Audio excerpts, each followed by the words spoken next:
Perché questo referendum, secondo me, a prescindere dal fatto che reintroduce la legge precedente che io non condivido pienamente, è un elemento che riesce, secondo me, a muovere la staticità che c'è in Parlamento su questa legge elettorale.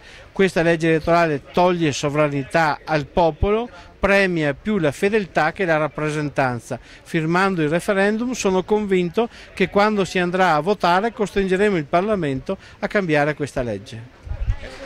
Ma io credo che oggi il male più grande non siano i costi della politica, ma la mancanza di credibilità della politica. Oggi non esiste un rapporto fra elettore ed eletto ed è questo vuoto che fa in modo che l'operato delle istituzioni e della politica venga visto come dannoso. Se si recupera questa fiducia, se si recupera questo rapporto diretto, il cittadino potrà giudicare e potrà o premiare o punire chi è eletto in Parlamento. Se chi è stato eletto in Parlamento gli è estraneo, non potrà che essere giustamente diffidente.